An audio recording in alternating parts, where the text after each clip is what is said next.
Hey, welcome to the 98% podcast where we hear real stories from real people. And I am here with Roz. So, Roz, tell us a little bit about yourself.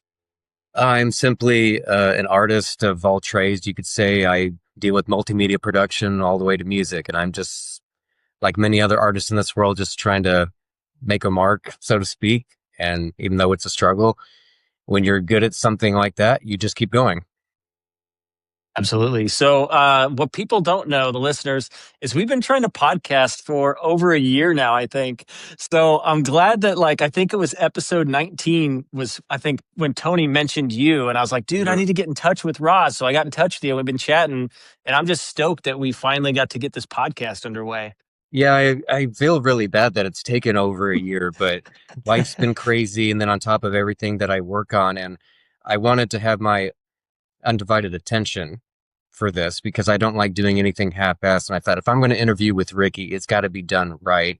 And even though with, the cold season that we're in right now, it's still not perfect for me to do it. But luckily I just kind of psyched myself this morning, said, nope, we're doing it. So Yeah, I love it. Okay. So, how do you know me? I met you through Tony McKee. I want to say back in 2006. He was Mhm. filling in for me as a drummer and we needed a bassist, and he brought you up, ironically. And I think it was at least two shows that you filled in for us, but I don't remember the exact introduction. I just remember that he first suggested you, and we just met. And then ironically, we just kind of hit it off because we had a lot of similar interests because we're fans of, lots of different things. Yeah, which is kind of funny that he recommended me because I'm not even a bass player. I mean, don't get me wrong, I play bass, but especially at that time, I was definitely a guitar player. Yeah. And I guess it translates well, but it cracked me up that that's funny that he was like, his first was like, oh, Ricky. And I was down. Like when he said, dude, I was like, yeah, let's do it. I'm totally game for that. What's even more funny is I didn't know until you told me this summer that you were a drummer. I didn't know you ever played drums. Yeah, that was, I started in high school. I actually bought Tony's Pearl kit when he switched over to his Gretchen stuff. Yep, I remember you Uh, told me that. Yeah, so bought that and I've been practicing ever since. And I had a little stint where I kind of stopped for a bit because my drums were at my parents' and I did Mm. apartment living, which is not really good for drums, especially acoustic Nope. ones. But about, I want to say it was about 4 years ago, I bought an electric kit and Mm. yeah, I play it almost every day, which is really awesome. That is awesome. I don't even know what you sound like, but hopefully I get to see that in person sometime soon. Be cool. I'm not on Tony's level, that's for sure, but I have fun and I really enjoy it. So that's cool. Well, he's definitely on his own level. He's been good ever since I first started playing with him. Yeah. And one of the things I appreciated about the times that I did play with him was his timing. Uh-huh. And you would know this from experience, having him in your band. It's when you're a front person, it can completely throw you off when the rest of the band is not on time. But when they are on time, it's just kind of smooth sailing Yep. because you've got to focus on the guitar playing and the singing at the same time. And as a front person, there's almost no better feeling than that. Dude, I agree. It's timing and it's also there's artistry to it too. Like I've had other people play and I know you have too. And there's a big difference. Like the guy I had fill in for Tony when he went to LA, and not that his timing was bad, but just like he didn't like his playing didn't have like its own personality or it didn't have its own thing. Like it felt very robotic and kind of like not fully into it, if that makes sense. Whereas like Tony, like he was really passionate, he hit hard, he had good structure, but also he did a lot of tasteful stuff, which like I really liked a lot because it's like when our writing, process would be like I'd team up with Tony and we would be like, be like, hey, I have this idea for a song. Um, and he would just like I'd have an idea and then he would just run with it and do something that I'd never even imagined. Like, oh, like that's even cooler. Great job. Thank you. I think it helps that, to my knowledge, he listens to a good variety of stuff. So that definitely helps Uh-huh. when you're influenced by more than just one thing. True. Yeah, so true. But yeah, and yeah, that was fun. So I remember, yeah, that's cool that you brought that up because yeah, that was when we first met. Was like all the bass playing, and yeah, that was a good time. I remember spiking my hair and wearing that skull button up. I haven't Yep. had that thing in a long time. I was just like, because it was like bass, like I'm just gonna go I'm just gonna go nuts. That just sounds fun to me. So that was good, man. I'm glad I got to do that. That was a fun experience. Yeah, at the time, I don't think we really cared much what anyone looked like. It was just more so, the area in which you and I grew up at. You were lucky to find anyone who was even good enough to play that stuff. Oh, dude, I struggled big time trying to find a guitar player. Man, and I would find some of the better players that we had in school, and like I'd be like, "Hey, come over and practice," and they'd come over and they'd be good, and then it's like, "Okay, let's play some metal," and I just do something with like some intricate palm muting, and they were like, "I'm out." Yeah, I'm like, okay. Okay. So yeah, I'm just glad I found Seth. Seth was he was a awesome person to find, especially just personality. Like I love that dude. He's like probably one of the coolest people I've ever met just as a person. So having him be also like totally willing to like learn all this stuff, even like he mhm. didn't really play metal beforehand. Like he would sit there with a metronome. He told me on the podcast, like, and he would just play it slow until he got it, and then he played up to speed. I was like, dude, that was dedication. Like that's hard to find. And that's very true. And it's been so many years since me and Seth have seen each other, and he was always super nice to me and had a very humble attitude about stuff. Like he had the kind of humble attitude that I have yet to find in a guitarist. Yeah. So I'm glad to see that you guys still played together because I wasn't around him too much back then. But when I was, I could tell like, okay, this guy's on the level because when it came down to learning or playing, it was no nonsense. He dedicated to it. He did. And dude, you'd love his setup. He just got a whole new setup for all of his like all of his guitar effects, and he's got like the full shebang. Like it blew my mind. We practiced the other day with it. Yeah, it Yeah, was gnarly. He could get some crazy sounds in it. I got to see that sometime. Yeah, that's cool. Oh, speaking of which, oh, so the old famous Oh uh man, the West Tone. West Tone. Does it even There it say is. West Tone on it? I don't remember. Dude, I think it only says it on the back. Wow. I've literally not seen that thing since I let you borrow it back in 2006. Dude, and whenever we meet up, dude, I got to give it back to you because I know that I didn't realize that meant a lot to you. And I just held on to it for all these years, which is crazy because at one point I was almost like, man, like I thought about like donating it or something. I was like, nah, just keep it. And it's funny because like I'm glad I did. Like I list that feeling because then we came into contact and I remember you mentioning it and being like, oh snap, I'm glad I still have it. That's great. I didn't know where it was. Really? Yeah, I thought it got stolen from me. Oh snap. So when you brought it up, I just thought, wow, I didn't realize anyone I knew still had it. And I was relieved because it originally belonged to my older brother. Yeah, It was just a random bass that he had, and I learned how to play This Love from Pantera on it. that's awesome. And drums, ironically, was the first instrument that I'd ever tampered with. But as far as stringed instruments, that bass guitar was the first one I played on. That's awesome, man. It, Well, like I said, we got to meet up sometime. So I'm sure I'll make it to your area sometime pretty soon. So we'll stay in yeah, touch. this going into this next year, I'm going to make sure that a lot of things go a lot more smoothly in my life Yeah. per se.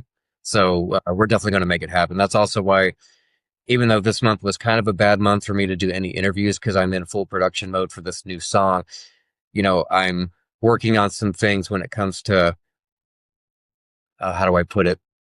Trying to just work harder to make more time for things, even if it comes off convenient for me, just Uh-huh. because it's short and I don't like putting things off for too long. Yeah. No, I totally agree. Totally agree. Even for this interview, I put it off too long. And I feel bad about that, but it is what it is. And this definitely will not be the only interview. So, Nope. and Nope. I I'm think part gonna. of it's because I've become very reclusive over the years and Yeah. I haven't done an interview since October of 22. So that Mhm. was part of my problem is, as you probably noticed on social media, I don't show my face that much Yeah. because I like in-person interaction. But when it comes to this sort of thing, I kind of avoid it. But I've realized that, I can't avoid it forever. I got to get back on the horse with it, so to speak. So this is actually a perfect opportunity for me to get more used to this. And at least it's with someone that I enjoy talking with and makes me feel, that peace of mind. Yeah. Instead, No. who are you? What did you do? No, dude. I'm excited to have you on here. So just to follow up on that, like I'm just curious. So you said that you became reclusive. You became reclusive just like with age, or is there something kind of more behind that? A lot of it is age. Other parts of it are just, people that have let me down throughout life. Mhm.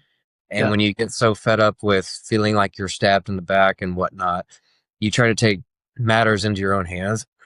Uh-huh. And it's why to this day I write and record all my songs myself because Mhm. I get tired of relying on people that aren't willing to step up to the plate. Yeah. So then I just, over the years have become reclusive because then I don't have to rely on too many people that may let me down. And so Yeah. this past year alone has been a big lesson in trying to put myself first when need be because I was putting others before myself for too long. Oh yeah. And that in turn can make you reclusive because when you spend so much time and energy for others, it leaves little for yourself. Agreed. And it can be very unhealthy if you don't find that proper balance. Agreed. Well, that's good. That's good that you came to that conclusion because some people don't.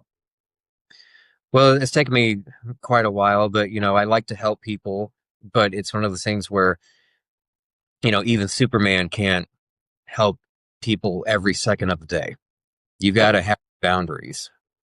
Agreed. And that's why it's probably, I would make a good EMT because I'm the kind of person whenever there's an emergency, it's like, okay, hop to it. Yes, let's go. Uh-huh. But you do that for so long, again, you start to neglect the self. Yep. Yeah, totally. Okay. So, just to give a little message to the viewers, if this is their first podcast they're listening to. So, what happened is, so we have Roz obviously on the podcast here, and I gave him a set of questions, and he's had time to kind of think through them. It's the same questions we have for every guest. We're just going to go through these together, and hopefully, you all can connect with his story. And yeah, so looking forward to this. So, let's start at the beginning. So, what was growing up like for you, Roz? As far as just life in general or being an artist. As long as you want to, as far as you want to go back. Well, life has definitely been a struggle. I feel like I've always been a person that kind of sees through the angles of things and sees things that the or average person does not, Uh-huh. which has allowed me to create the things that I do. But in turn, that's made it a struggle because you set standards for yourself that you want to live up to as an artist and or just whatever your morals are. And then Uh-huh. the older you get, you start to see the world for what it really is, and it disappoints you. And trying to keep that, whether you want to call it faith or just being optimistic in general, it's hard to keep that on track whenever the world just keeps letting you down. And regardless, I look at it as I've always lived in the gray area because I don't believe in being completely righteous on the right side, and of course, obviously not evil on the left side. Uh-huh. I feel Yeah. like I feel like to be truly spiritual, you've got to be centered because we all have our demons, we all have a dark side, but at the same time, you can't just be one extreme or the other because then there's no balance. Uh-huh. For instance, if you're in an emergency situation where you have to defend your own life or somebody else's life, well, that teeters more to the left. Well, I guess based on camera, this would be the left.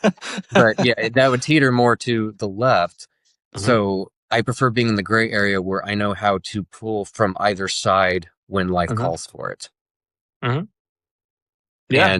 And I've always spent life paying attention to how other people react. I've studied psychology my whole life, and it's helped me to adapt to know what to, I guess, include myself in and what to stay away from. Uh-huh. And so growing up, it's been a struggle when you feel like you're the black sheep because you see things differently than everybody else and you were shunned for it. Uh, yeah. It's funny that like I'm in the same boat, like as far as balance, like I talk about balance all the time. Like so if you've watched on the podcast, that's probably came up because I Hmm. feel like what happens is like even though we can be even though you have one side, let's say that's good and one side that's bad, at the same time, being so far on the side that's even good, you find yourself doing the same thing that people are doing on the wrong side, right? Or whatever. So it's really important to strike that balance. And it's kind of hard sometimes too. It's hard for a It's, lot of us. And I it's very difficult because even if you live to do the right thing, there is such a thing as being too self righteous. uh-huh. Yep. And, even religion is guilty of that because, religion can preach, such a strict doctrine saying it's only this way. Uh-huh. Well, being that extreme in and of itself can be evil. Yeah, So exactly. both sides are capable of their own form of evil, but also good. Yep. Because again, let's say you're in an emergency situation and you've got to pull from that left side, you are pulling the aggressive nature to do good. Uh-huh. So that's where I guess kind of a perfect character that is a good balance of that is Batman, in my opinion, Okay. How so? because he lives in the gray area. He's willing to do what others aren't, but he won't cross a certain line. Uh-huh. Now, in some adaptations, he does kill depending on the situation, but in general, he stands for not killing if he can prevent it. But growing up with that struggle, if I guess if we're talking about fandom, in regards to characters, I've always felt like I'm a mix of Clark Kent, Peter Parker, and Bruce. With Peter Parker, because of, being kind of rejected by society and or people around me in general, but also being poor. I didn't come from a Uh-huh. rich family. I'm not a Nepo baby by any means. Clark Kent, on the other hand, I had good parents raising me, just grew up from humble beginnings and always want to do the right thing and always want to see the potential in people, Yeah. even though they don't always live up to it. And sometimes they're just incapable of it. You Uh-huh. can point out their potential, but it's up to them to live up to it. And a lot of times they don't. And then you've got the other part of the equation with Bruce Wayne. With him, he grew up feeling tortured because of what happened to his parents. And in my case, for instance, in every year of my school life, with exception of my senior year, I had to get into physical fights because I was bullied. Uh-huh. I was the outcast. I was hated for being an artist because, you know, especially where I grew up, God forbid that you do anything that goes against the societal grain. Uh-huh. And if you step out of line to be, overly ambitious in their eyes, you are hated. Uh-huh. And that becomes a struggle where it makes you feel like there's something wrong with you. And then the older you get, you become more mature and you realize it's not you that's the problem. It's society because society likes to stomp out, anything that grows with any, sense of beauty. And I feel like I've related to those three characters the most because I see the certain aspects of my personality. And at the end of the day, I want to do right by myself as well as others. But it also becomes a struggle where it's very easy to become jaded in life, especially with the times that we live in now. Which I know every generation says that, oh, the world's going to end, the world's worse than it ever was, but it's in a different kind of worse now than it's ever been. uh-huh. I'm not saying it is the absolute worst in Yeah. human history, but it's a different level of worse. Yeah. Explain what's your take on that? Because I like these topics. You mean as far as how I feel like the world is at a different level of worse Yes. Yes. I'm curious. What's your take on that? because of the digital age? Okay. Uh, my age group, we're considered the last of the old school because we Uh-huh. grew up with analog going into digital. But because digital gave birth to social media alone has completely destroyed civil discourse. And it has, to some extent, people can defend that, well, it gave a voice to the voiceless. Yes, but it also gave a voice to the very stupid and ignorant and hateful. Mhm. Yeah. With the hateful aspect being the absolute worst, in my opinion. Uh-huh. Back when we were kids, before social media was a thing, for instance, when it came to video games or movies, you either had to hear it from, hearsay from someone who did go see the movie, or you went and Uh-huh. saw it for yourself. These Yep. days, it's all about trashing everything before it comes out and telling people how to think. Uh-huh. And I absolutely despise that because we can't be free thinkers if we're being told how to think. Uh-huh. And that's where I feel that the world, in some aspect, is worse than it ever has been because we have everything within our grasp so instantly. And that goes with information, but also feelings, which means you're going to feel someone's hatred from across the world instantly because Yep. of the digital age. And it's not healthy for the world. Yep. I agree. And then, yeah, to that point, right? So you have people that are going to say terrible things because they know they're safe behind their computer, right? So it's not like it was in the past where it's like, I have to, if I want to say something to your face, I also have to deal with the consequences if I do so, which could be a physical altercation. Otherwise, I'll keep my mouth shut, right? And it's funny because it's not the case anymore. Very true. And again, I know that from experience because even my first fight was my first day of kindergarten on the bus. And I can't tell, but I had 10 stitches here in the corner of my head because my junior year, someone that was in my class, he had flunked, I think, 2 grades.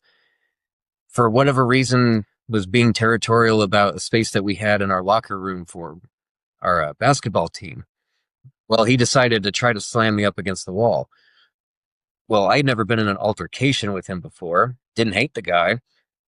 Ironically, that very week, my principal had told me that if I find out or catch you using your fist again, you're suspended. So what do? I headbutted him, but I miscalculated because I was shorter and I hit him in the mouth. So now he Mm, has teeth up front because of me headbutting him. And it doesn't sit well with me.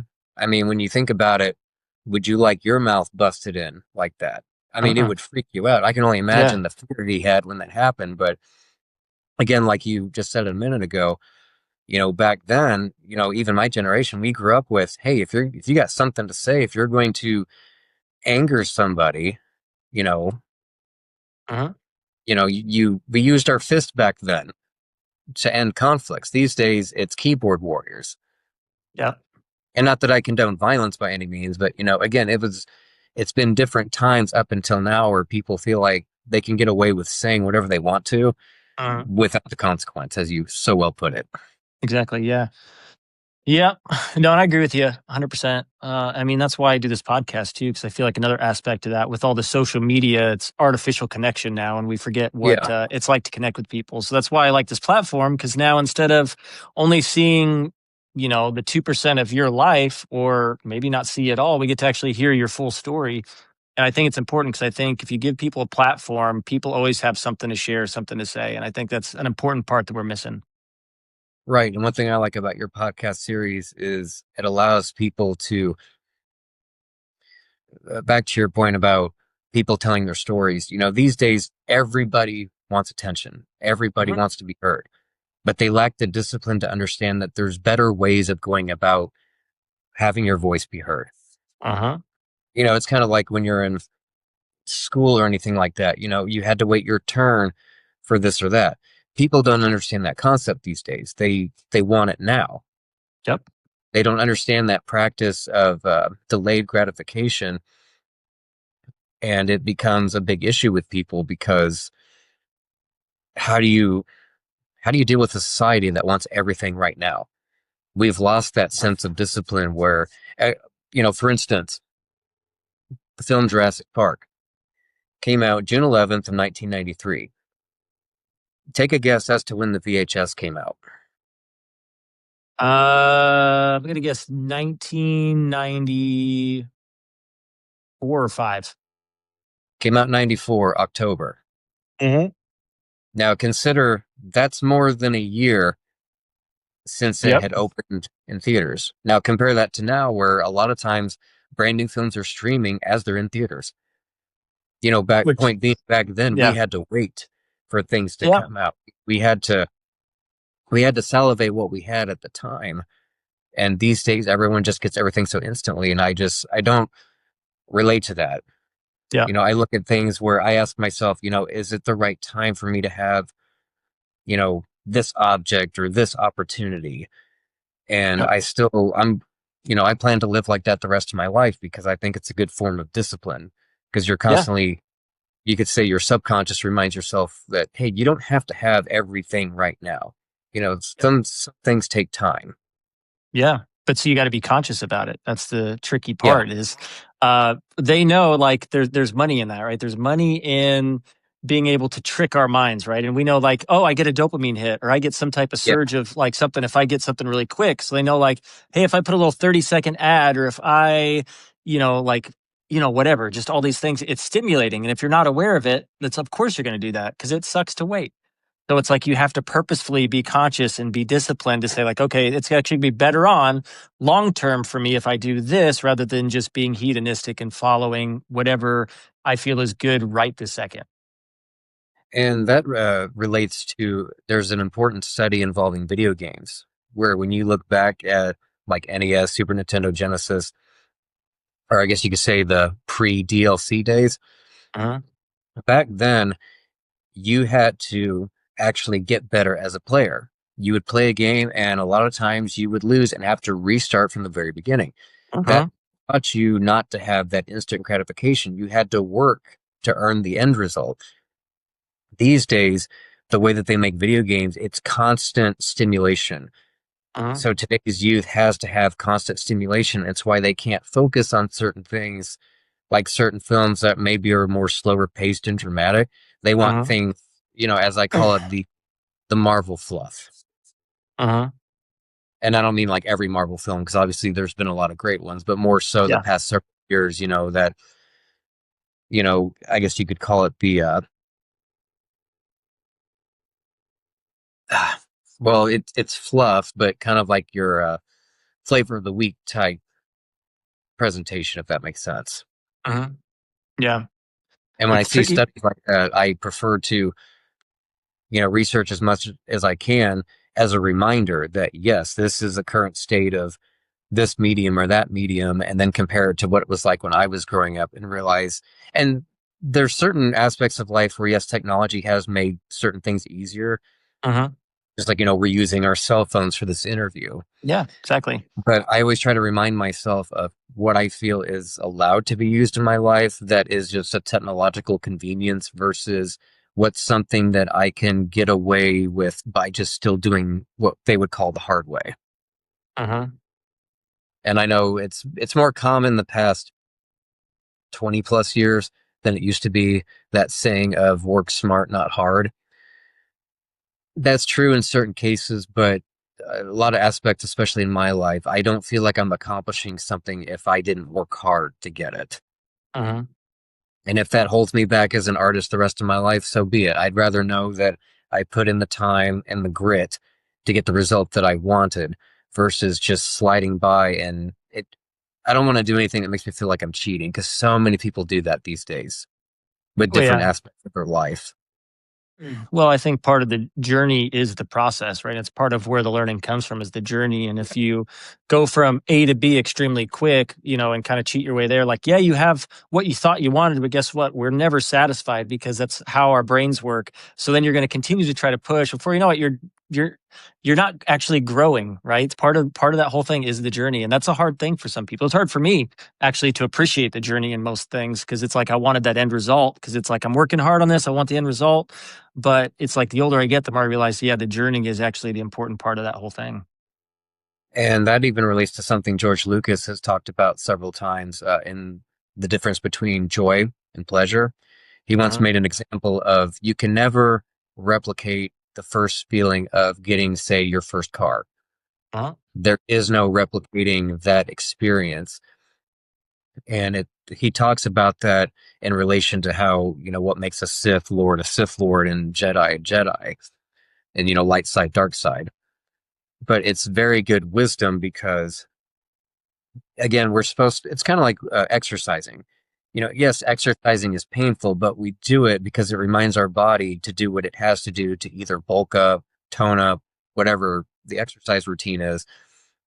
But if we can remind ourselves what that difference is between joy and pleasure when we go into anything, for instance, I wanted to go to Kansas City this Saturday to see Trans Siberian Orchestra. Yesterday, I decided, nope, I'm not going. I don't want Uh-huh. to make a 3 hour trip. The tickets are expensive. I've got a song that I've got to work on. So I need every weekend I can get my hands on this month. So I Uh-huh. just decided, okay, if I go there, it's not like I can truly network while I'm there. I'm there to be entertained. And while I'd love Uh-huh. to see them again, because I've seen them 5 times total, I categorize it as that's a form of pleasure. Yep. My real joy is going to come from getting this song done. Agreed. So And I made why? that. Because you Yeah, and why? Because you put the hard work into getting it done. So there's something satisfying about it Yeah, actually coming to fruition because of the work that you put into it. right. And I don't want to shell out, Mhm.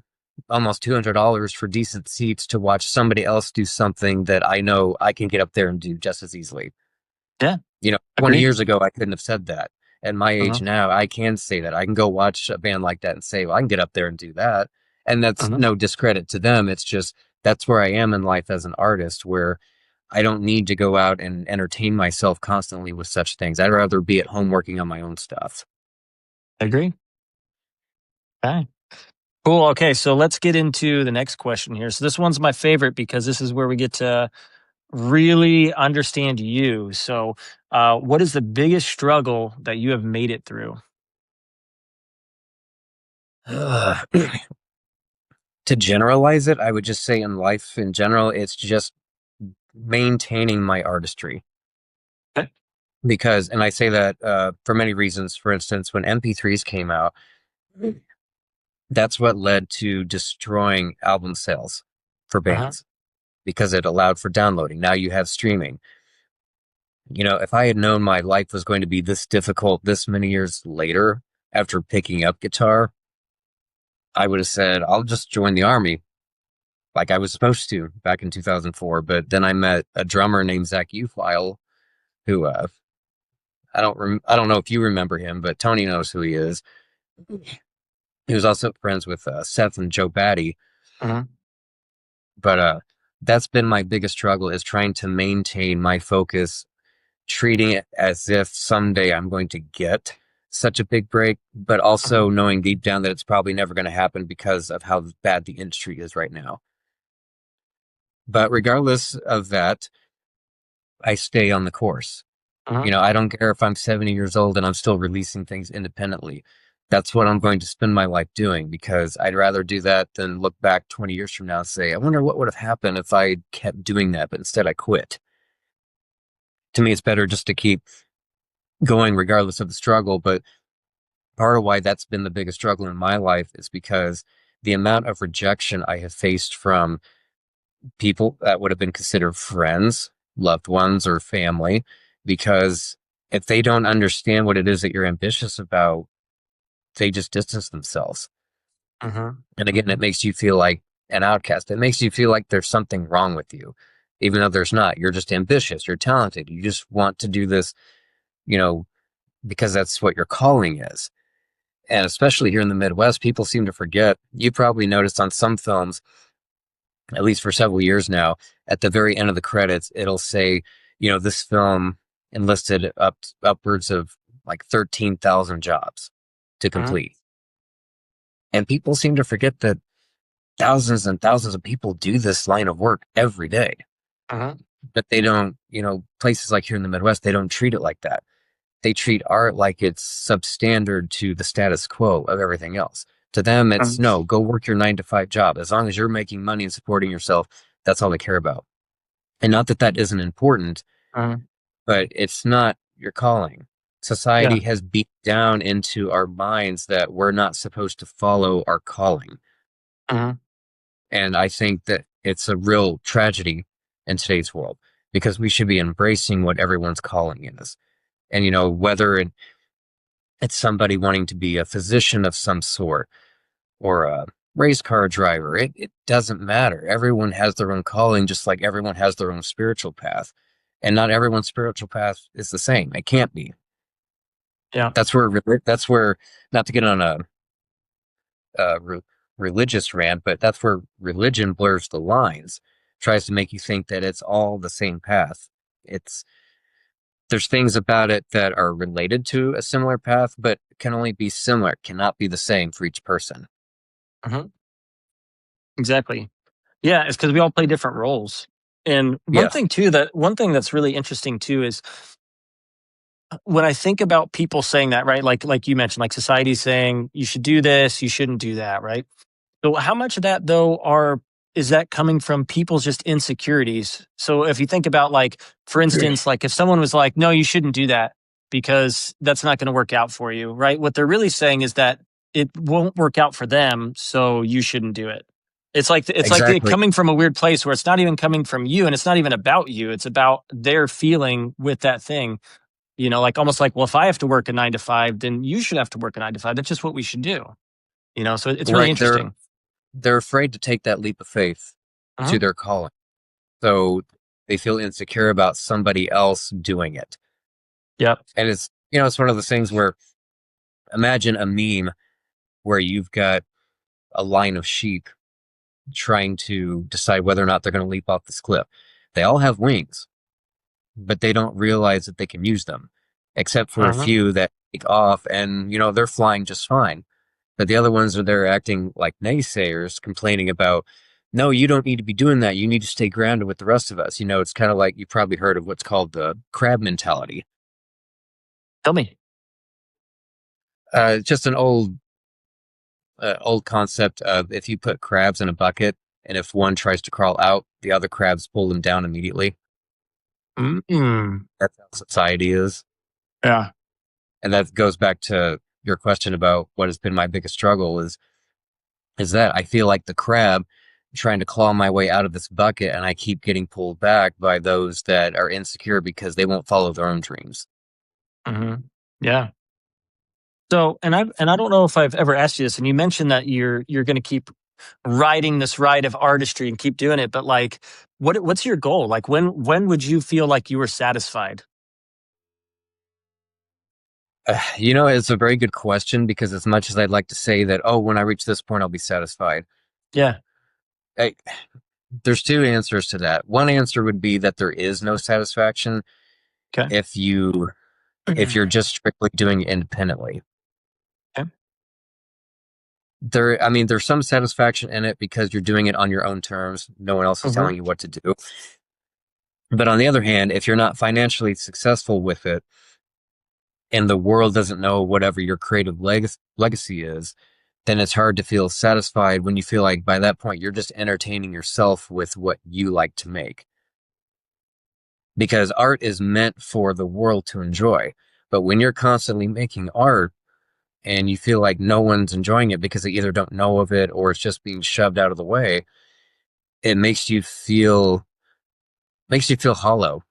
It makes you Hmm. feel like you don't exist, like you're not being seen or heard. And it's not Yeah. a very good feeling because again, us artists, we make things for others to enjoy. And it's a crime when the world prevents our work from being seen or heard by others to enjoy. Yeah. It'd be the equivalent of, a string of physicians that are there to treat patients, but yet no one wants any treatment. So then they wonder, okay, why did I go through all this schooling and whatnot to help people who are sickly, Uh-huh. but you don't get to do anything with it? It's a very frustrating feeling. Yeah. Yeah, I mean, music in general is kind of an interesting concept in general because if you think about it, like used to, right? It's like it was hard to market yourself, Yeah. so there were fewer people making it because it was really hard just to get noticed. Now it feels like the opposite, where now everybody can do music and everybody can do all this stuff. So now it's almost like instead of not being able to market yourself, like be able to be seen, it's like there's so much now that you can't be seen because there's just too much. It's really Yeah. interesting. It's oversaturated. And again, this goes back to what I said about how social media gave a voice to the voiceless. And, some people would say that this sounds cruel, but in certain circumstances, not everyone deserves to have that voice. And I'm going to relate Hmm. that to music. These days you have a lot of lesson brats, as they're called, that have completely taken over social media. Like when it comes to even Instagram, we like to call it, the Instagrammy because they're constantly posting videos of themselves most of the time they're just covering other people's music. And these are people that have gone to school and been shown formally how to do what they do. They didn't earn the knowledge or the skills for themselves. They were shown how to do it, and they're not songwriting. And Yep. that becomes a problem because then everybody feels like, oh, well, if that person's doing it, then I'm going to do it. And in some ways, it's commendable that anyone can be inspired these days to put themselves out there because everyone can now. Uh-huh. But at the same time, people don't. It's kind of like the quote from Jurassic Park.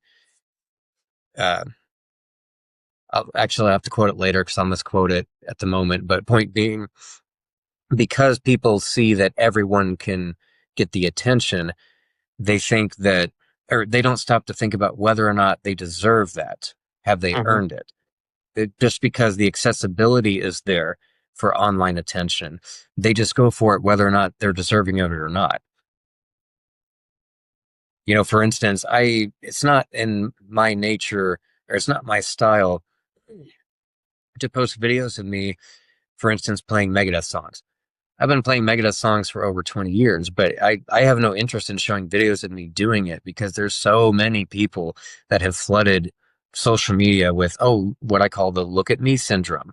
Uh-huh. Like, great, you're just imitating what somebody else wrote from scratch.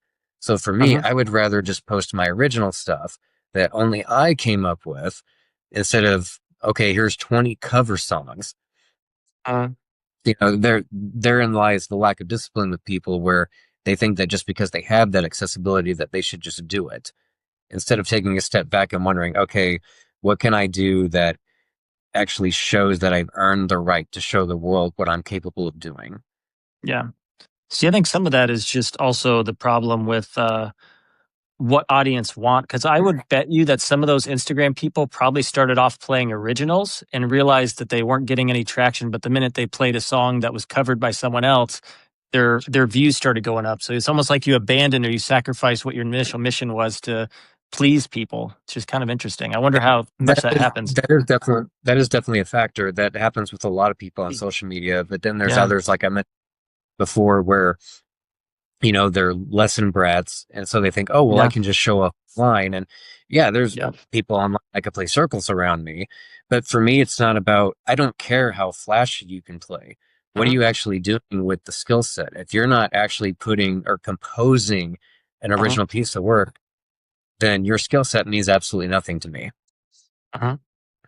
But instead, that's what has been glorified for so many years on social media, and that's part of the struggle with my life, trying to produce original stuff, but it gets ignored because they just want to hear the same regurgitated stuff all the time.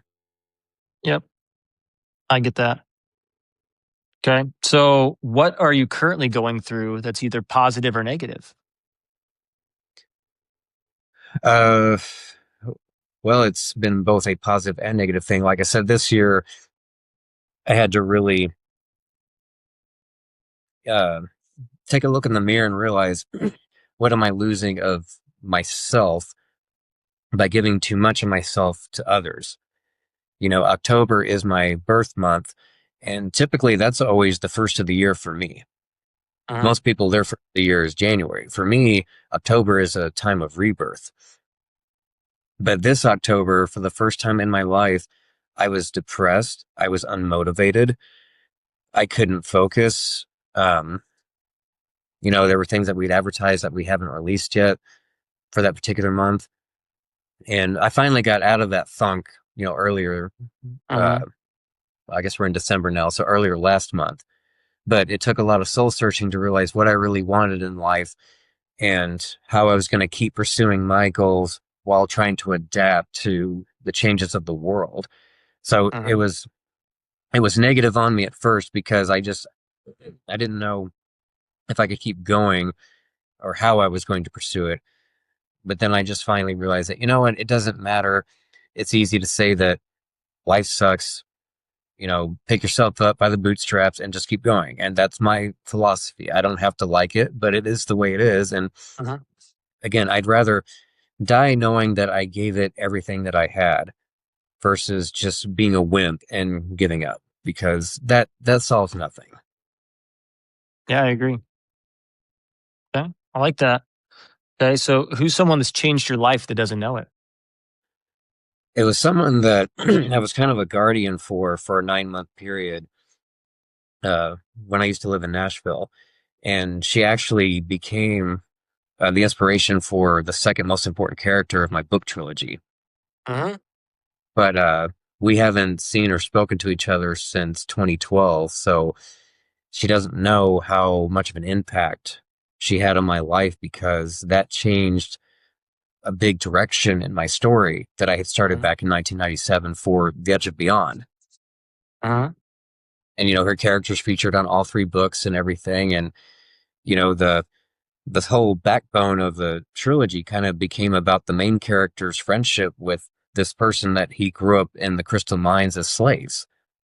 Uh-huh. And that was never originally in the plan. But, was when I was kind of forced to helping this person improve their life and, taking their studies more seriously and cleaning themselves up and just all that, it inspired that character. And, I know this person doesn't know how positively that impacted my life because it made me realize what could be created in a positive way, even if your interaction with said person and like ceases to exist, if that makes any sense. Yeah. Because, some people would have just taken that lack of communication as a sign that, okay, well, they're just going to completely have nothing to do with that memory of said person. I Uh-huh. didn't do that. I immediately took that inspiration and said that, okay, I'm going to use, everything I went through in helping that person and adapt it into this story that had existed for years and honor that person's memory. That's So yeah, awesome. I would say that person made the biggest impact on my life, especially because, I was a parental figure at the time. Uh-huh. And I don't have my kids by any means, but, at the time, and I'd helped uh, babysit a lot of kids growing up. I mean, I even have three nieces. I was changing diapers when I was in the fifth grade. Uh-huh. But when it came to this person, especially because she was musically gifted, and it was really cathartic to see someone go from a low point in their life to rising up to being better than you thought they could be.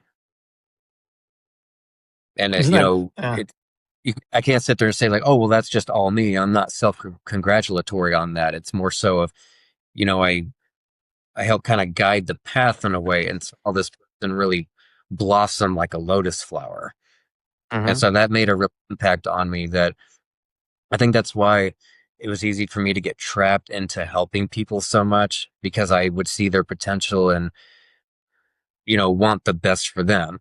But I've also had to learn that hard lesson that when you're seeing, when you see the best in people, it's what they could be.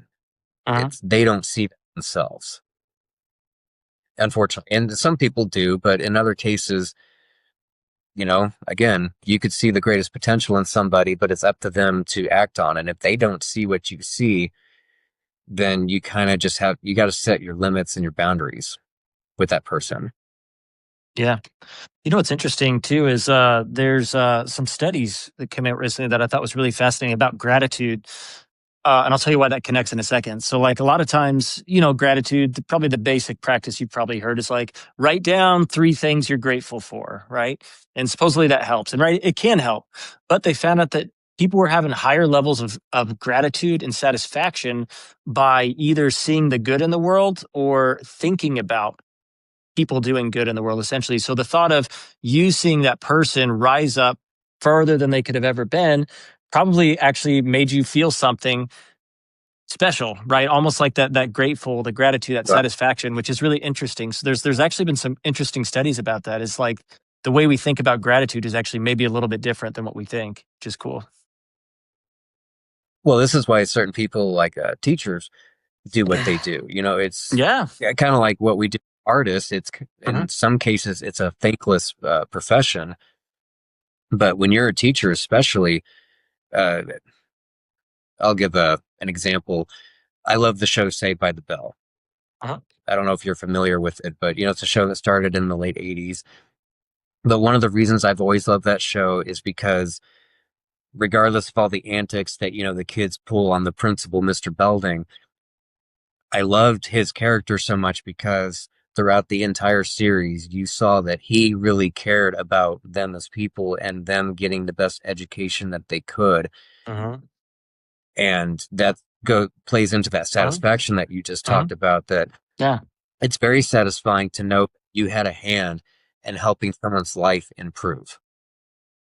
Yep. And if you are doing it for the right reasons, it's never about you. It's that simple feeling like, hey, this person's struggling. What can you do to help them? And then when you actually see them blossom, that's one of the greatest feelings in the world. Uh-huh. And you don't have to experience that just raising children. You can just have a colleague, have Yep. someone that you're kind of being a mentor to. There's many different forms of that, but it's very satisfying to see people improve, whether it's, because you had a hand in it or not. Yeah. No, I totally agree. Because, So then, I'm sure there's people you and I went to school with where, you look at them now, it's like, oh, they're still the same old. Mhm. But, we hate to think like that. We want to be able to go, hey, look at that person. They're doing very well for themselves. Mhm. And, I'm the kind of person where I want that for everybody, but not everyone's willing to uh, discipline themselves and they lack the grit to do it. So they kind of just stay on the same playing field. They don't evolve. They don't get to a higher frequency per se. Mhm. Yep. And speaking of which, frequencies have a lot to do with why life can be such a struggle when it comes to conflicts that you have with people. You could have a friend or someone that you've been friends with for years, and then all of a sudden you start to drift apart. A lot of that's because one person has evolved onto a higher frequency, whereas the Mhm. other person stays flat level. And I've Yep. experienced that many times in my life, and to this day I experience it. And it's something I've learned to recognize immediately. But instead of raising conflict over it, because a lot of people squabble over why they're not getting along, or oh, you've changed, or oh, you haven't changed. You have to look at it as, okay, they're not ready to evolve. You just have to accept them for what they are. Mhm. Yep. Because you can't help a person that doesn't want to be helped at the end of the day. Agreed. No, agreed. 100%. Okay. So what's a skill or talent you could share with us? I would say listening. Okay. When I started, uh, when I started writing The Edge of Beyond as a screenplay or a set of screenplays, and then in turn, I reverse engineered and turned them into books. One of the things I learned as a writer is listening, and that it's not just listening to people that are directly in front of you, but listening to people that are around you. You'd be Mhm. surprised how much information you could stoke in and pick up on things that you might not have thought of. But when Mhm. you're in that writing mode, you're more attuned to listening to what's going on around you. And in general, I think listening is a very good thing to share with the world, because that's part of the problem in regards to like social media. Nobody listens.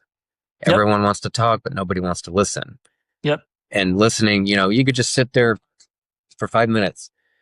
Um, there's someone I work with now. A week ago, she randomly approached me. I'm in the stock room just doing my thing, and she just randomly asked me, "Do you believe in therapy?" And I at first didn't know what she was talking about. And so, at first I'm just like, "Oh yeah, well, therapy can be good for this and that." And then I realized she was referring to uh, she wanted to end her life. She was not happy with life, and she was Mm. asking my advice randomly as to whether or not I thought seeking therapy for that sort of thing was worth the time. And I said, depending on the therapist that you meet with, definitely, because in general, you need to be heard. Someone needs to listen to what you have to Mhm. say. So I talked with her the whole shift, and, she likes to paint, but she was Mhm. lacking motivation, and, no one cared about what she was doing. And that's when I told her that, look, you're going to go through life, or most of us go through life where people don't care about what we're passionate about. But I said, at the end of the day, you have to be passionate about it before anyone else can be. And if Mhm. no one else is passionate about it, oh well. But Mhm. as long as you don't lose that passion for what you feel your calling is, at the end of the day, that's what matters most. And what's weird is she brightened up after talking with her for an hour, while, dealing with the stock room. And this last Saturday, when it started to snow, I had the biggest mental high I've had all year. I had the day off. I was just watching the Hmm. snow fall, and it was so beautiful watching it fall slowly and just, pack up outside. But felt, I, satisfied is not the word I'm looking for, but I felt I accomplished something. I, I felt, that sense of, wow, I helped someone that I didn't even know was going to be asking for help. Because Hmm. most people that feel suicidal and everything, they don't just walk up to a random coworker and say, "Hey, do you believe in therapy?" They Yep. keep that sort of thing to themselves, and they may put on a smile, but you don't fully know what's going on with them. The fact that Hmm. this person had the guts to ask me, and I can only assume it's because I exuded some form of compassion and comfortability with this person, that she felt she could open up to me. That made Yep. me, that also helped me get out of the funk that I had been in most of the year, because I thought, wow, if, that felt great. It almost made me want to be a therapist, Hmm. just because it felt great to know that just me listening and then just sharing what knowledge I had at the time with this person helped them brighten up. Yep. So now every time we work together, I ask her, like, "Hey, what did you accomplish this weekend? Did you get any painting done?" And, sometimes she'll say, "Well, I only got like an hour or two done." I said, "That's okay. Baby steps. Baby Hmm. steps is better than nothing." When you start Hmm. doing nothing for too long, you start getting stuck in that habit, and it's almost like being sucked into an abyss, and it's Hmm. very hard to break out of. Same, you would know this from experience too. When you stop exercising, when you stop for a long period, it is so hard to get back into. You have Hmm. to keep it going, and that same rule applies to being an artist. My older brother, when I first started playing, once told me that there's going to be times where you hate the guitar. But he said, at the end of the day, if you truly love it, you'll always come back to it, and it's always there for you. And he was right. Hmm. I mean, granted, my guitars don't talk back to me, so it's easier to get along with them. But, point being, it's just like with exercise. Do we hate to do it? Yeah. Do we feel better afterwards? Absolutely. And it's a very easy discipline that can be taught if more people simplified it in a package like that. And, that's what I told her too. I said, think of painting like exercise. You don't like to do it sometimes, or it's hard to get started. But once you get into it, and then once you've done your painting session or your exercise session, what happens afterwards? You always feel better that you did it. Hmm. Yep. I love that because it is. It's all incremental steps. It's all these small because it works in both ways. It's like we always think that either the good things are going to come from big leaps or even like we fall just from big things. It's always the small things. It's the doing this one little thing or not Yeah. doing this certain thing that leads us to, you said, to that abyss or can lead us to a good trajectory. And it's like we forget that it's the small things, the just the one decision a day of saying yes, I'll do it, or the 20 minutes here, or just those little things. That's what leads you to, because there's no stagnant, there's no staying the same. You're either getting better or you're not. And you're moving in either direction based on the choices you make. Yeah. And that's also been a hard lesson for me throughout the years, because when I have felt like I wasn't gaining the momentum that I Uh-huh. was aiming for artistically, then I Yeah. just, like, even this year, felt stagnant. Hmm. And I was mad at myself when I released the one song in September that was supposed to come out last winter. So I'm always my own worst enemy. I'm always beating Hmm. myself up mentally for, hey, you didn't do this, you didn't accomplish this on time. Yeah. But then I have to tell myself that, take baby steps and trying to just stay focused on the ultimate goal, which these days it's hard for me to say what the ultimate goal is, because, Uh-huh. years ago I could have easily just said, well, I'm working towards my big break. Yep. Who doesn't want to have a successful career creating music or Hmm. movies or books, or, what have you. But because, again, of how corrupt the industry is, I had to accept this years ago that, hey, you're probably never going to have a high paying career in it, because you don't have the connections, you don't have any family born into it. But I had to, take a look in the mirror, metaphorically speaking, and tell myself, hey, If it's not going to happen, is it worth it to you to still do it? Mhm. And I told myself yes, because once I accomplish one project, I immediately move on to the next. That's my motivation, or a lot of my motivation, creatively speaking, is I live the life of a method artist where I just live and breathe that singular project while I'm working on it. But then once it's done, I fly on to the next one. Mhm. And it's very satisfying, creating a large body of work. And contrary to what most people who know anything about me would probably believe, I don't have the website or the social media presence for the sake of showing off. I simply do it just to leave a legal paper trail of what I did while I was alive, Mhm. knowing that it'll probably never reach, mainstream ears or eyes. But, it is what it is. And it's just my way for people to keep track of what I have done, whether they like it or not. Yep. Yeah. See, that's good. See, and I think that's a place where you got to get to, because I was like that too. Um, where it's like you have to have compassion for yourself for the fact that like we're too hard on ourselves, we're our own worst critic. But also, it's sometimes we just set these expectations that are out of our control. And it's like, what is in my control? Actually, what's in my control is actually enjoying the process. Like, actually, what if I said that I was going to enjoy just playing and I was just going to do it regardless of what happens, regardless of outcome? And I think that's huge. And I've been doing that with this podcast too, is thinking like, if it never takes off, I never make any money, I never do anything from it, at least I had great conversation with people. And at the end of the day, like, do I enjoy it? Yeah, I love doing Yeah. it. So it's like, so there you go.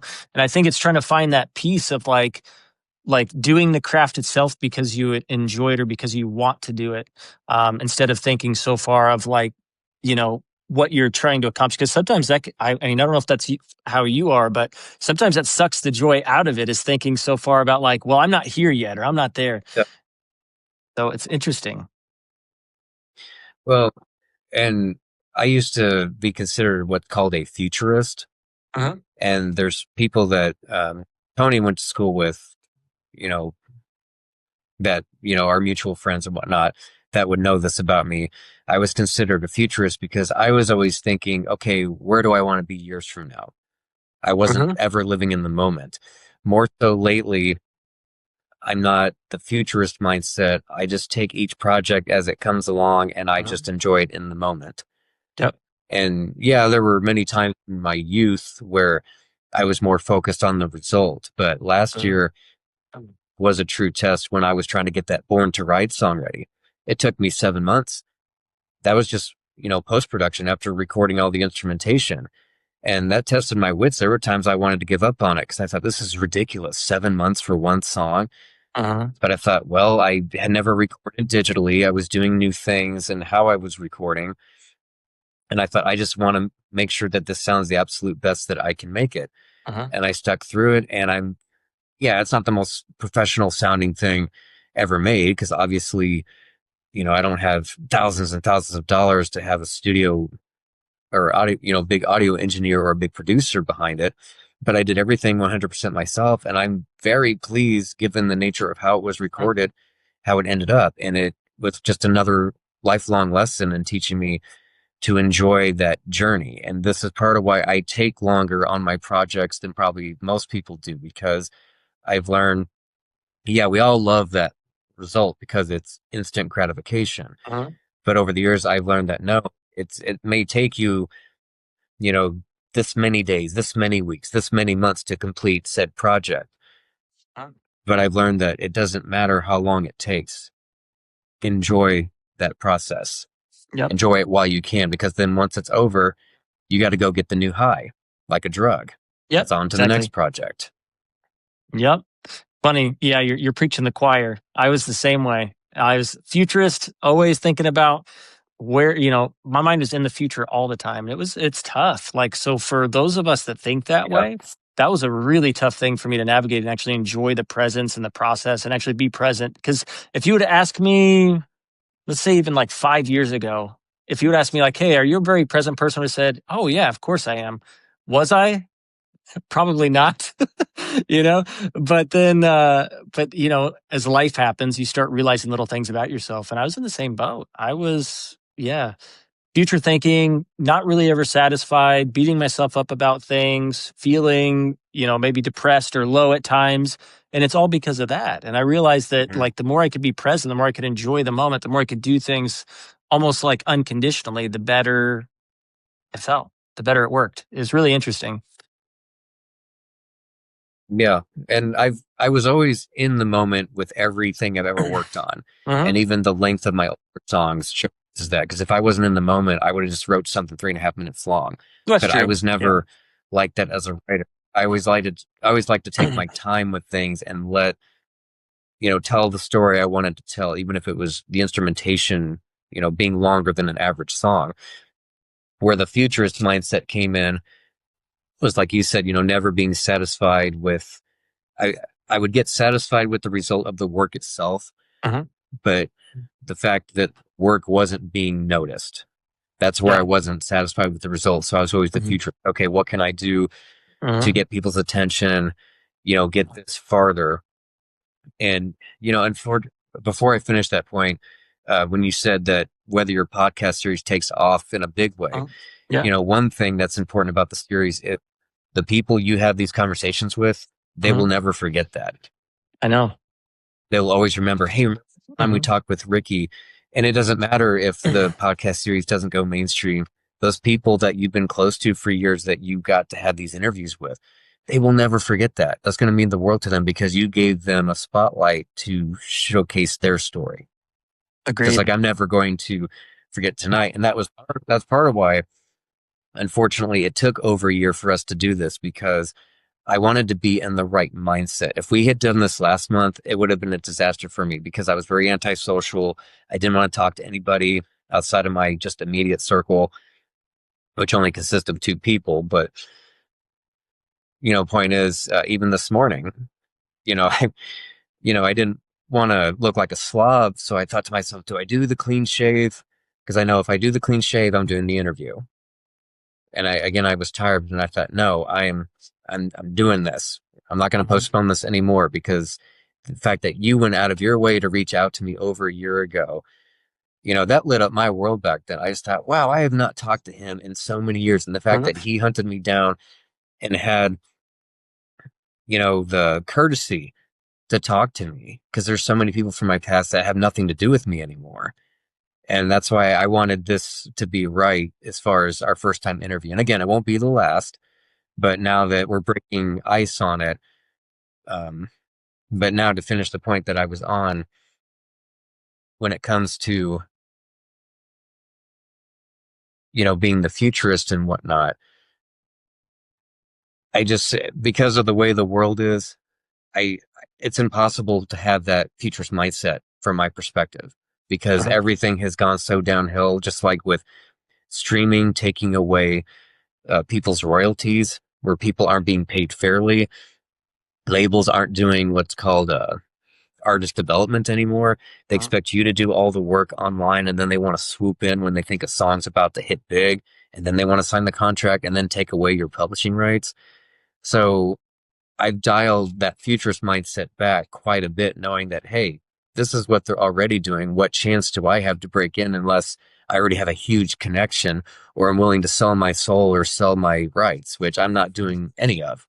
Yep. I'd rather die knowing that I had full control of my work versus doing any of that. So I think these days, because of that mindset, I'm enjoying the journey of each project more because it's not the pressure of, oh, I got to get this out because someone may listen to it and, want to do business with me or something.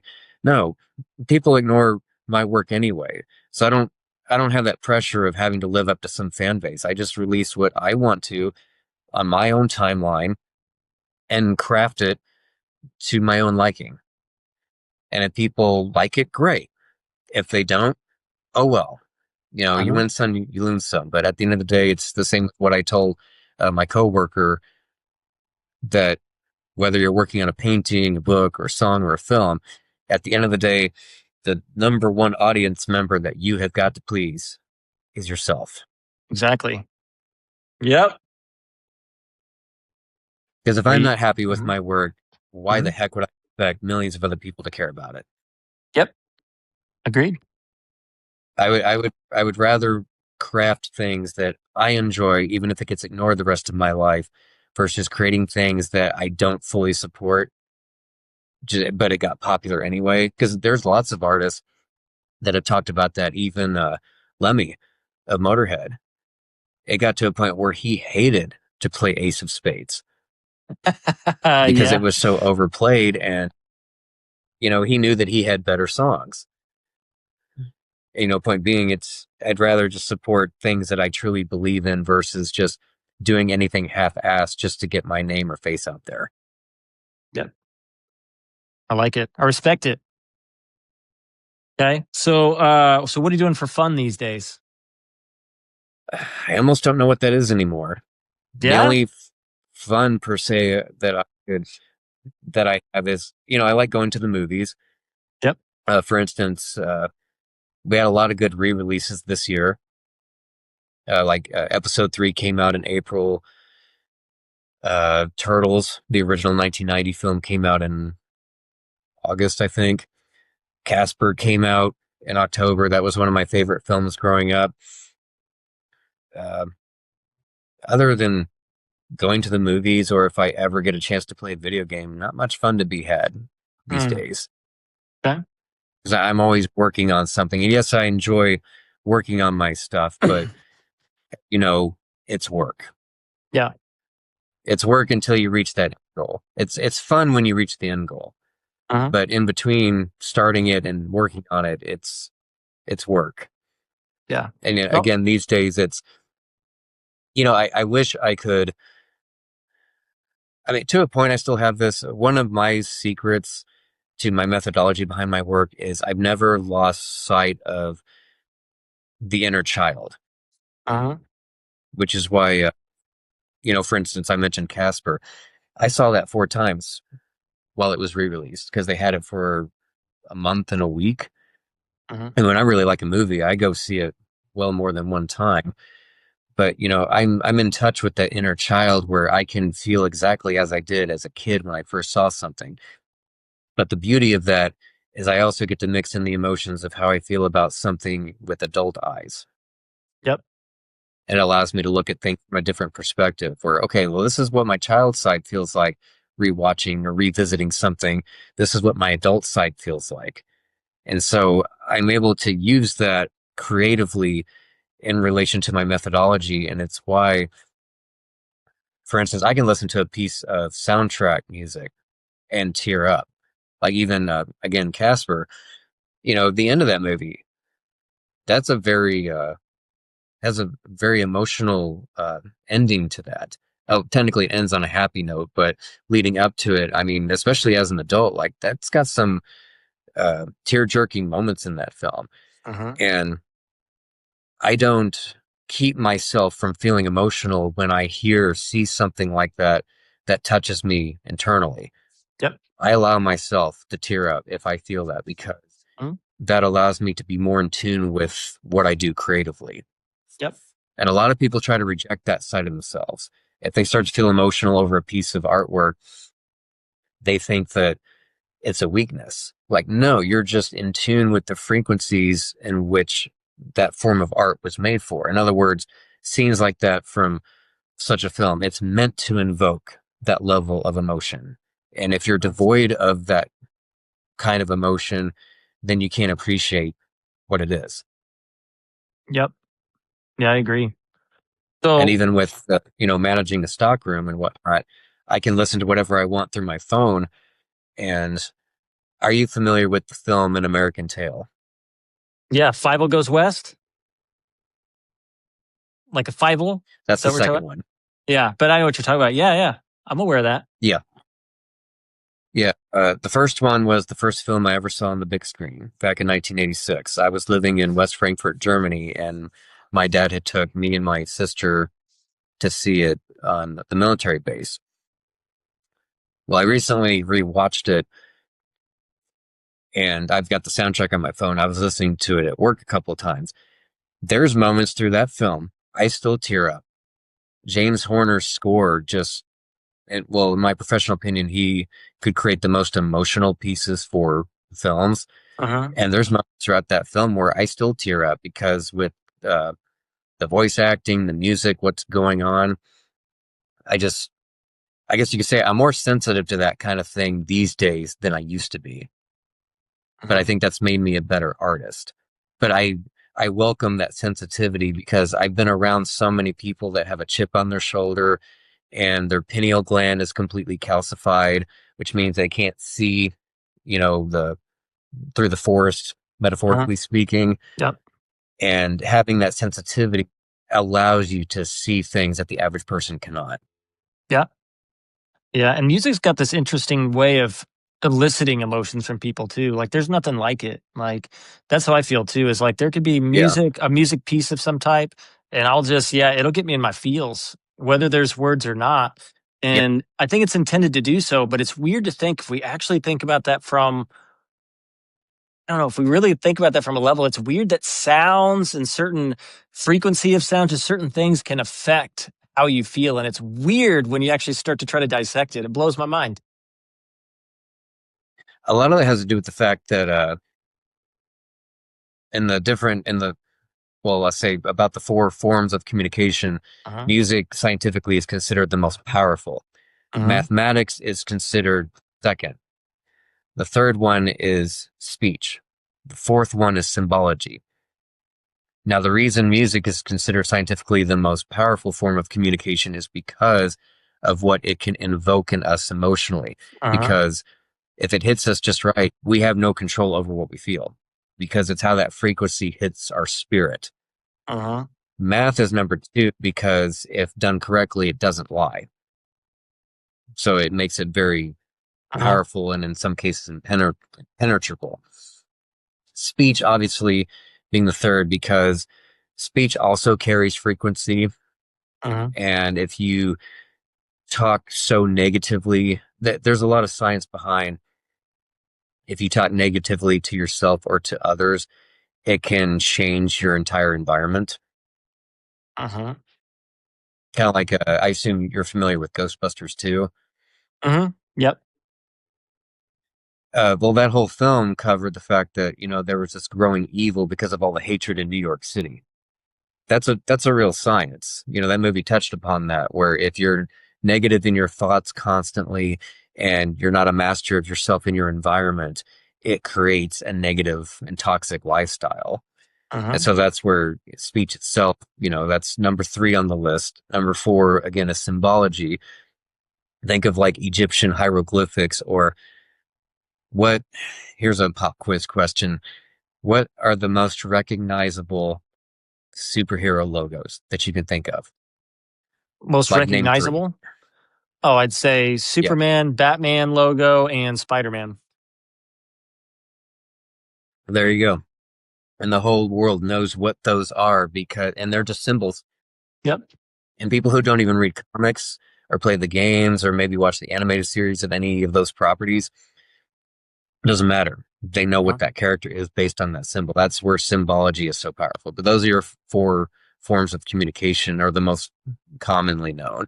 But Yeah. point being, music is at the top of the list because of its way that it speaks to our soul. Uh-huh. So interesting. So do you Now, think the ironic thing, oh, sorry, I was going to say the ironic thing about music is you ever notice how people are more biased over what they love or hate about music versus a film? For instance, you're only going to get certain types of fans that will go to, say, a Megadeth concert. uh-huh. But then, like, okay, the third Avatar comes out this month. You're going to see different types of people that you wouldn't see that many different types of people at, say, a certain metal concert. Uh-huh. I've had this discussion with lots of people, and most people don't think about it. But you notice how people are a lot more defensive and protective over what they like musically than they are with films. Uh-huh.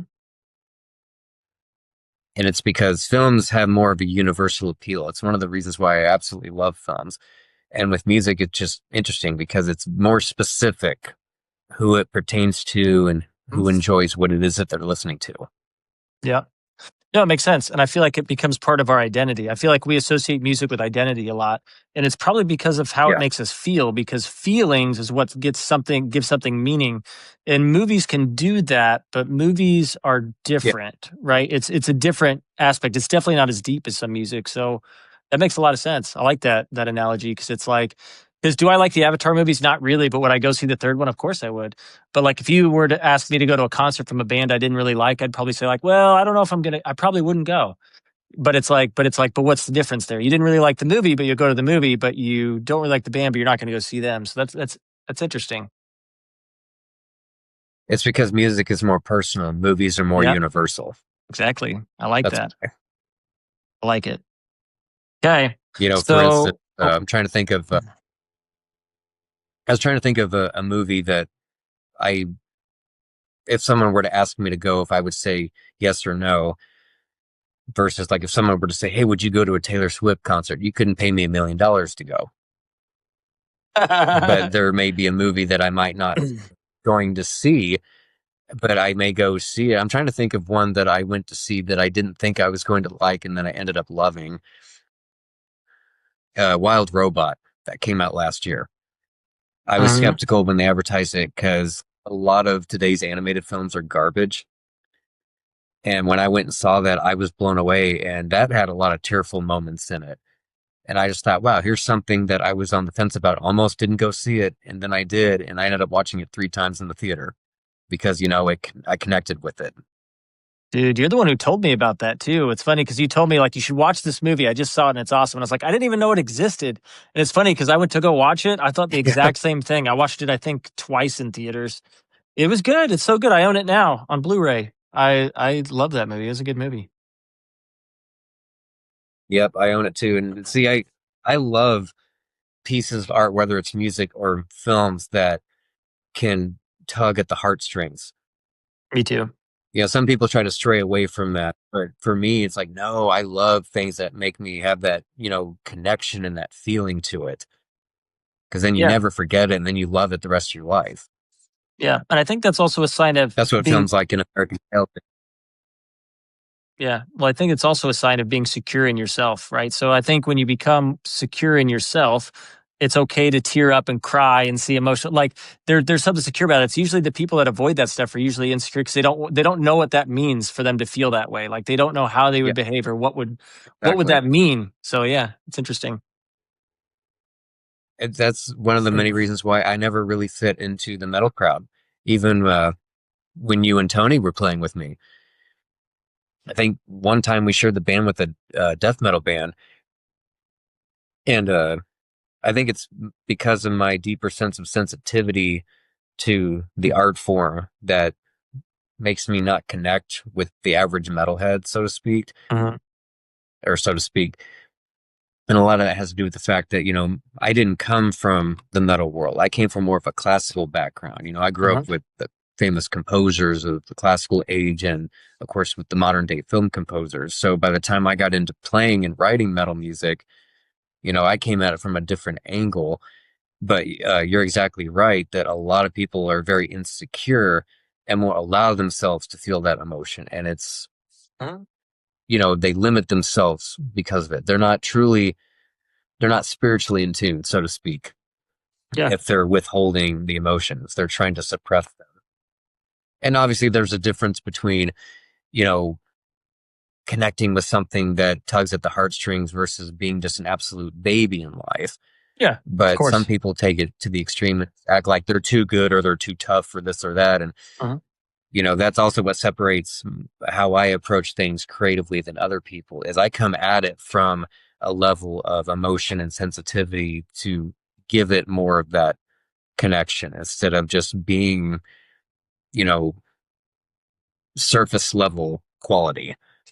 Yep, agreed. Okay, so we've covered a ton of topics today. So we only have a couple questions left.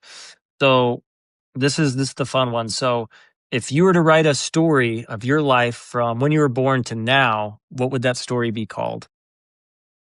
I have two ideas for the title. One would just be Shadowheart. The other one would be Tales of the Shadowheart. But knowing me, I would probably just call it Shadowheart. Okay, there it is. Okay, why? Relating back to one of your earlier questions about, what was my biggest struggle in life, that, my whole life has felt like one struggle after another. But at the same time, I'm grateful for it because it's part of why, or one of many reasons why back in May of 2020, I started going under the official title Neo Spiritual Method Artist. Most of it was because my colleagues at the time, had pointed out to me that, you're like a method actor, but you apply that same methodology to what you do musically and with your literary works and whatnot. And they said Uh, it makes sense that you would call yourself a method artist, but I have a spirituality to what I pour into my work too. So that's where the name came from. But, point being, I'm grateful for the struggles I have because I've always felt like no matter how bad things get, there is some spiritual force in the ether uh, or the ethereal plane, as it can be called, that somehow looks out for me. uh, I may not always get the result that I'm looking for or working towards, but somehow this, whatever the source is, it protects me from things getting as bad as it could.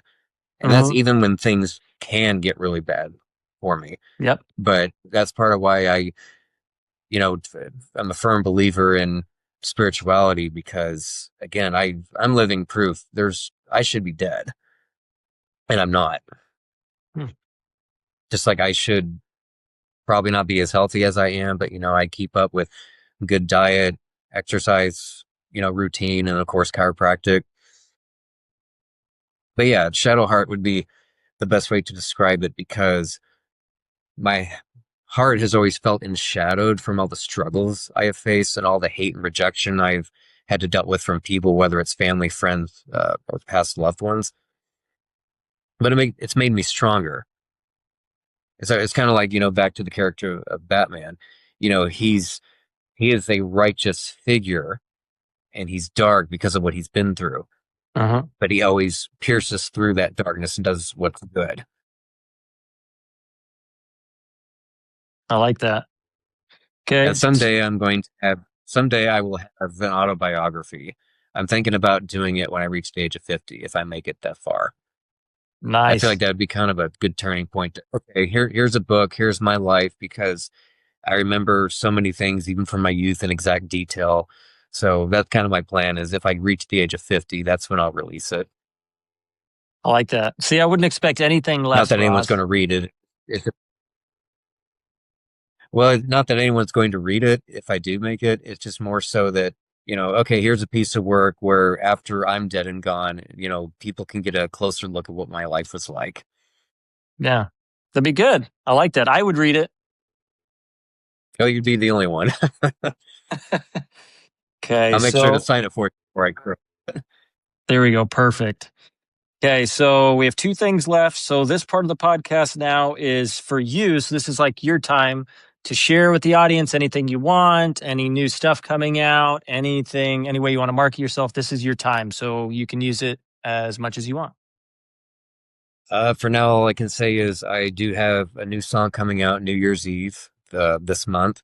It's an instrumental that was written and recorded back in 2012. And ironically, and originally, it was written as a gift to the person I mentioned earlier, Uh-huh. who made a big impact on my life but doesn't know it. It Uh-huh. was meant to be a birthday gift.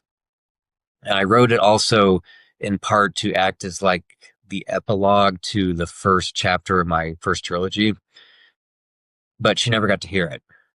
Uh, So for years, I just kind of called it the Tiob epilogue. And then back in 2020, I thought, I kind of repurposed it to where I changed the name and called it Maestrosity, which is a play on the words maestro and monstrosity. uh-huh. I, because of the nature of my back catalog, I thought I need something, in order to keep consistency, I need to get this song out, but I don't want to just release it and call it T-Op Epilogue. So I repurposed it to be this kind of, well, an instrumental symphony of sorts. And so I've been trying to get it out the past 6 years, but it's finally coming out the end of this month. Other than that, uh, we were late doing it this fall season. We were supposed to do a book tour with Barnes and Noble because my first book turned 10 years old as of this past October. So we're going to spend this winter getting the entire trilogy reprinted. We have an alternate version of the first book, or anniversary edition, that's going to have a lot of the missing source material added that was taken out to save space. And by March at the latest, we're going to have all this stuff available for people to buy on my website because we've never done that before. But we don't Sweet. do conventions anymore because it got too costly. So we're trying to take matters into our own hands and just try to sell everything that we can on the site. And not that anyone's going to buy, but just to make it available directly, because everything that everyone buys from the site, including the books, I'll be the one directly shipping them. I'll be Uh-huh. signing the books. And that's kind of what we're working on right now. And we don't plan on doing any real public events unless it's just a book signing type deal next year. Uh-huh. But we're mostly just going to rebuild our infrastructure. Because again, I've spent so many months, even this year alone, caretaking for an elderly person, at least the first 5 months of this year. And that's what put me behind, where it's like, okay, I've got to get back on the horse and rebuild our infrastructure for Raw Productions. And I plan on being way more consistent with my song releases next year. Nice. Okay. So, And what then site? if I could find the right female to do it. Uh-huh.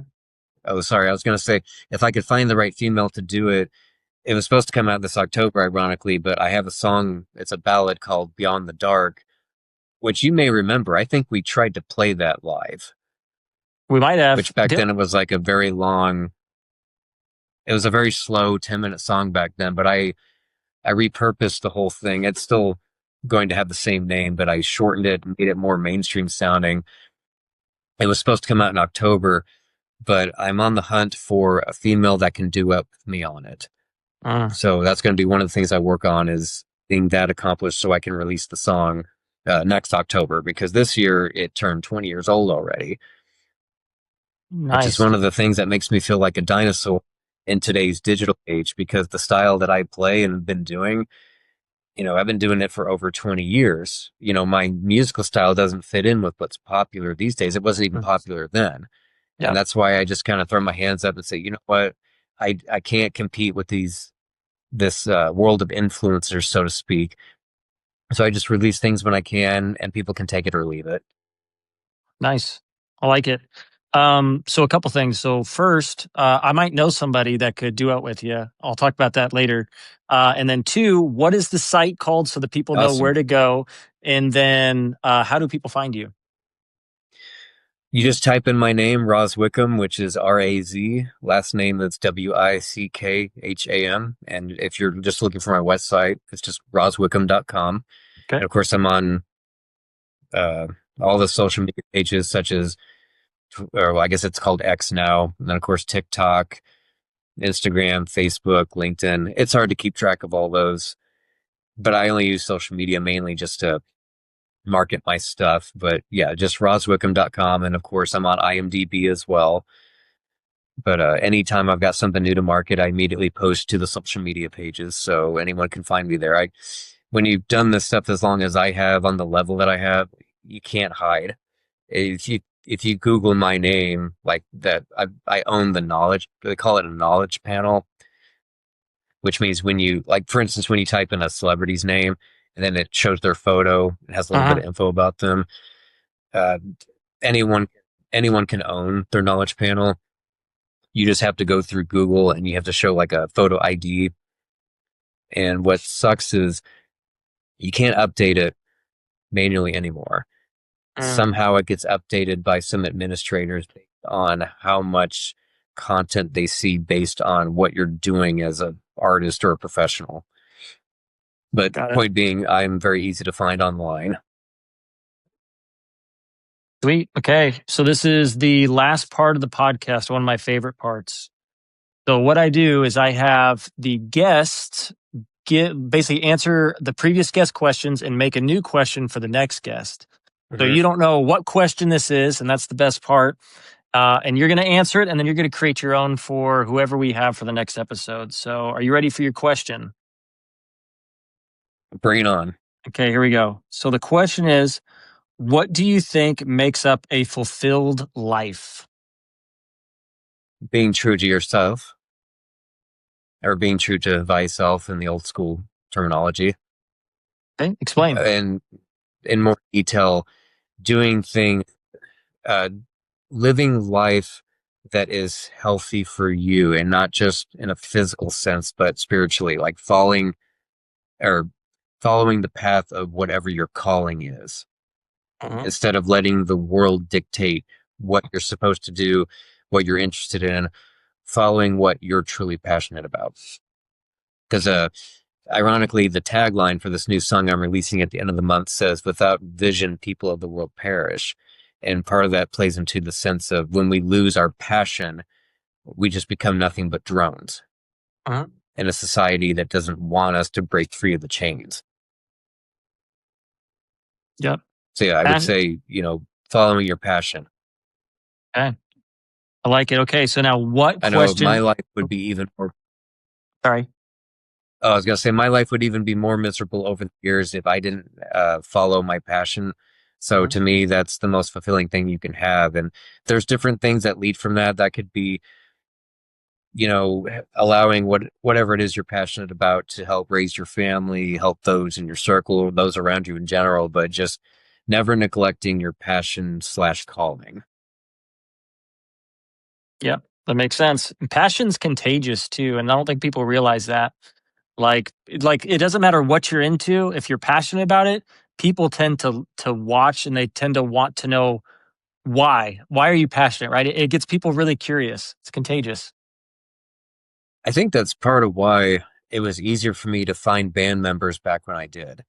Uh-huh. Like, for instance, I never truly know why Tony or, players like Tony ever performed with me. I never really asked them that. And I don't know, looking back, if it was because I had this charisma that was contagious. It's hard for me to say because I don't know their perspective, but you are definitely accurate. When you've got someone that can talk about things in such a way that you wish you could, it's Uh-huh. very infectious and it's very easy to want to follow that person. Uh-huh. Because I've got a science colleague that is like that. I mean, he could just say a few words, and I'm just, you know, at full attention. Like, yes, please tell me more, because everything that he talks about, he's so passionate about it. Mhm. I like that. Okay, so now, Roz, what question do you want to leave the next guest? What is it that one would hope to accomplish with their passion slash calling outside of their own self satisfaction in relation to helping others? Like, in what way do you expect whatever it is you're passionate about to inspire others of the world? The reason I ask that is because most people think of their passion projects as just something that is more fulfilling to them. And I think that whatever path they follow when it comes to their calling and their passion, that it should be done constructively to where they're also doing it for the sake of inspiring others. Because if we all lived our lives like that, the world would be a much better place. I like it. And hey, you know what's funny is I need to look at my Spotify rap, but I'm pretty sure you made the list on one of the things, on one of my wrapped things, by the way. What is what is that? You So mean like wrap up to the year? yeah, wrap up of the year, I think, or something, or maybe it Okay. was YouTube. No, it was YouTube because you're not on Spotify. YouTube. I'm on Spotify. Are you? Okay. Well, Yeah. something I can't remember what it was on one of the recaps. I was like, "Whoa!" I was like, I'm like, I don't know. I'll have to see if I can find it. I'll send you the screenshot. It just made me laugh. So Huh. I remember, I think it was last year, so I got an email about a Spotify wrap up, but I didn't know what it was talking about because I thought, well, I don't have any listeners anyway. What's there to wrap up? But the only reason I haven't deleted my Spotify page yet is simply because, for legal reasons, I have to have that artist profile in existence, yeah, because anyone can go behind and try to take the name if I don't have it, even though it's my name. yeah.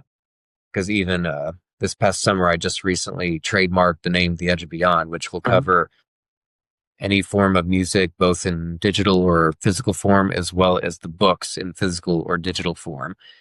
And the Nice. uh, main purpose of that is to deter anyone like Disney from trying to take that name and making their own film series out of it. Mhm. Because granted, I don't have a film trademarked because there's different class filings for trademarks. So, for instance, let's say Predator. That's something you and Yep. I share that we really like. Yeah. You could have like video games, action figures, posters. You have to file a trademark filing for every different class. Yep. You can't just file a trademark and it cover everything, unfortunately. But knowing that I've got the published book series, that helps deter anyone else from trying to take the name, especially since I've had the web domain for many years and I'm the only person that has used that name for what I do, especially Nice. for a band. And also, my trademark that I filed will protect the band entity Got so it. that no one can take the name The Edge and Beyond. Because I would like to get back on stage, but I haven't had my own lineup since June of 2008. And a lot of that's because I got tired of working with locals that didn't get the big picture. They would join for the wrong reasons. They didn't understand the business aspects of it, and or they wanted to do their own thing, which is fine if somebody wants to, do their own music. But it's kind of like when you join, an established band or an established artist, you got to follow what they've already got established. It's Mhm. not your place to change it. Whether or not I'll ever make it back to the stage is yet to be determined. It'll take some form of agency to do it Mhm. because I refuse to go back on stage unless I've got a management company that's willing to get me people that are professional enough to be in it. And if that doesn't happen, then I'm still going to release music the way that I have for all these years. Yeah. Dang. So, we have one more thing we need to cover because there's this story that you wanted to tell that Tony brought up. I'm glad you So we reminded can me. so we'll end the podcast on that note. So tell us the story. So what happened was I was living in Nashville at the time, and I believe this was February of 2009. Darren Pupil had been living in LA, and he had joined as the second guitarist for the band DePriest. Well, ironically, their lead guitarist is an immigration, or at the time, was an immigration lawyer in downtown Nashville. And they were coming through Nashville to play at a venue called, I can't remember the name of that. It's probably closed by now, but anyway, Darren Pupil was playing through a Marshall Mode 4 half stack, and the head unit had quit on him. Well, he knew that I had the tube powered Crate Blue Voodoo amp because ironically, he was the first guitarist I ever had in the band. So, we had some musical history. Well, he called me up and asked, "Hey, I'm coming through Nashville. Can I borrow your Blue Voodoo?" And he drove all the way from Nashville to the suburb that I was living in. He picked it up, and I went to the show, or I went to the venue the next day to help him set it up and everything because I also wanted to keep an eye on it and just kind of roadied for that particular show that they played. Well, then I guess they were on their way to Cleveland, and I was asked if I wanted to join them. And I said, sure. Well, ironically, they had a filmographer named David Bellino who was shooting a mini documentary for the band. And I got to ride all the way to Cleveland with Nader himself and David Bellino because Nader was driving and David was in the front passenger seat. And at the time, he was crafting this documentary to kind of showcase, because Nader, was an established singer and whatnot. But with my presence, they saw this angle where, hey, here's this up and coming young guy, sharing space with this older seasoned guy. David just, shot a bunch of footage of me and Nader conversing, and Nader would talk about what the music industry used to be like, and I would mention, how, of course, at the time I said it pretty sarcastically that, let's face it, today's music sucks. And he knew exactly what I was talking about because he came from an era of real singers and whatnot. Mhm. Everything had changed so much. And then even the night of the show at the venue, I was still being interviewed in front of camera. And so that's how it kind of came to be. I went with them to kind of keep an eye on the Blue Voodoo amp and let Darren use it, which, I was honored that he called me up to use it because I know what it's like when a piece of gear just happens to quit on you while you're on the road. And it was just really cool to get to know the band and to get to know Nader. He's a very smart guy, very talented singer. And it was cool just for, me and Darren to be able to go on that trip together because never in a million years would I have thought that, we grew up in kind of the same area, Lake of the Ozarks, but he went to LA, I went to Nashville. It's amazing how our paths crossed in that way. Hmm. And a little bit after that, David had released kind of a teaser video for the documentary, which had some footage of me conversing with Nader in the car. But then later on, he changed the angle of it, like Mm. the overall concept. And I wasn't in the footage for that. And I was disappointed not because I wasn't in it, but because it was a better story being told, where it was like Nader kind of passing on his knowledge to this, young person at the time. But yeah, that's essentially why I was a part of that. It was just kind of random because Darren simply needed to borrow my amp. And ironically, it's the last time that amp was ever on stage. Because I've not been on stage with my own band since June of 2008. Our last show was at a famous venue in downtown Nashville called the Exit Inn. People like Johnny Cash have performed there. But yeah, that amp's been out of commission ever since. Well, I guess ever since Darren used it because I had a reason to use it on Yeah. stage. Unfortunately, I still have it, Yeah.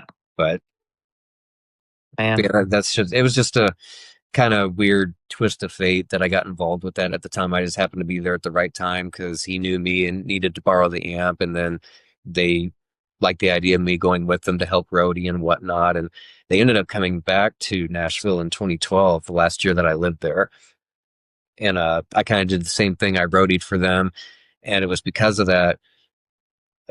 Sean Lewis, who at the time was still their lead guitarist, because he was an immigration lawyer.